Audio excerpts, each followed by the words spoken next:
En fait, il faut bien distinguer le féminisme de la femme et de la féminité. Le féminisme, c'est un mouvement politique qui, un peu sur le modèle du marxisme, qui prétend que l'histoire, c'est la lutte des classes. Là, il prétend que l'histoire, c'est la lutte des sexes. Et qu'en fait, le but de l'histoire, c'est de libérer les femmes de l'oppression qu'elles subissent de la part des hommes. Donc c'est une vision du monde que j'appelle moi un communautarisme victimaire, c'est-à-dire effectivement il y a un côté monodéterministe, c'est-à-dire les femmes sont aliénées par les hommes et il faut qu'elles se libèrent de l'oppression masculine. C'est la première définition sérieuse du féminisme. On manipule les revendications féministes qui sont souvent légitimes, enfin de libération des femmes, pour en réalité les mettre au service de la société marchande et de la société du salariat, ce qui est la même chose. Parce que de toute façon, pour acheter, il faut un salaire. C'est-à-dire, en fait, on s'est servi des revendications féministes d'émancipation pour mettre les femmes au travail salarié, pour en faire des travailleuses salariées et des consommatrices. C'était en deux temps.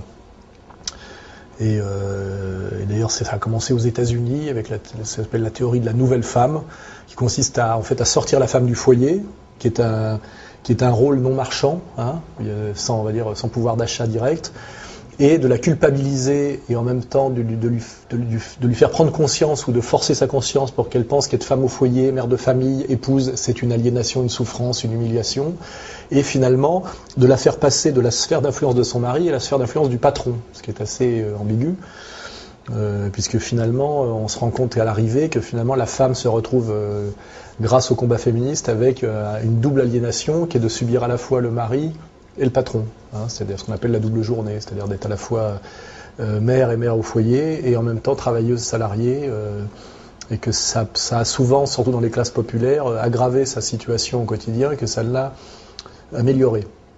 Voilà, ce qui amène d'ailleurs à un autre constat, c'est-à-dire que finalement le féminisme ne transcende pas les rapports de classe, parce qu'en réalité l'intérêt de l'émancipation féministe a souvent été l'intérêt des bourgeoises, des femmes de la bourgeoisie, et elles l'ont rarement identifié comme telle. En réalité, les trois quarts des combattantes féministes sont des bourgeoises, qui en fait effectivement essayent de s'émanciper de leur rôle de femme au foyer, ou de femme entretenue, ou de mère de famille, pour aller vers la société civile qui est pour elle un plus, parce que ça consiste à avoir des métiers intéressants. On le voit, ça peut être avocate, chercheuse, libraire, etc. Alors que chez les femmes des classes populaires, c'est non seulement s'occuper de la maison, des enfants et du ménage, mais en plus se retrouver ouvrière à la chaîne. Et ce qui est assez intéressant, c'est que du côté des classes populaires, en fait, l'émancipation des femmes passe plutôt par échapper à l'impératif de production et au salariat, pour pouvoir limite devenir femme entretenue, femme au foyer, ce qui est un luxe et une aspiration pour les femmes des couches populaires, ça a échappé à l'impératif de production du travail, alors que dans la bourgeoisie, c'est échapper à l'ennui de la maîtresse de maison de la bourgeoisie pour accéder à une vie sociale plus intéressante dans des métiers intéressants. Ce qui veut dire qu'il y a une opposition en termes de classe entre à quoi aspire la bourgeoise en termes d'émancipation et ce à quoi aspire la femme des couches populaires. Et le féminisme a rarement identifié cette contradiction. Et il est assez facile de voir que la plupart des leaders féministes sont en général des femmes de la bourgeoisie. C'est-à-dire ça correspond à la sensibilité de la bourgeoise de gauche. Donc ça, c'est le travail que j'ai fait, qui à mon avis n'est pas contestable et pas critiquable, mais qui a été beaucoup critiqué d'ailleurs en termes de procès d'intention, machisme, mépris des femmes, etc. C'est possible pour une femme de travailler dans la société du salariat si quelqu'un s'occupe de ses enfants en bas âge, par exemple, ce qui veut dire que souvent, ce qu'on oublie, c'est que derrière la femme émancipée et féministe, il y a une autre femme qui a une double aliénation, elle, qui est la femme de ménage, par exemple, ou la babysitter, qui, elle, s'occupe et des enfants de la bourgeoise émancipée et de ses propres enfants. Donc c'est qu'en fait, l'émancipation des femmes se fait souvent de façon non dite sur le dos d'autres femmes qui, elles, subissent une double aliénation. Parce que le problème d'à la fois d'accoucher d'enfants, d'élever des petits-enfants et de travailler, c'est que ça multiplie le temps de travail et que les journées ne sont pas extensibles et qu'il n'y a pas d'ubiquité chez les femmes, pas plus que chez les hommes.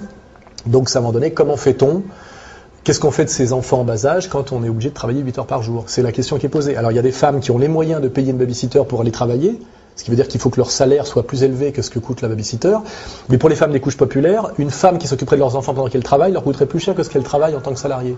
Donc ce n'est pas un choix libre, c'est une question déjà de position de classe, et ça réduit souvent à la fin notamment dans les classes populaires, à la double journée. Parce qu'en réalité, aujourd'hui, le droit au travail est une escroquerie, c'est l'obligation de travailler. C'est-à-dire que pratiquement plus aucun couple aujourd'hui ne peut vivre sur un seul salaire. Et dans les couches populaires, ce qui prouve d'ailleurs qu'il y a une régression sociale, il faut dans les familles d'ouvriers ou de petits cols blancs, 2 salaires pour faire vivre une famille, un foyer. Il faut 2 salaires. C'est-à-dire qu'une femme arrête de travailler aujourd'hui, c'est un luxe dans les classes populaires. En réalité, elle est obligée de travailler.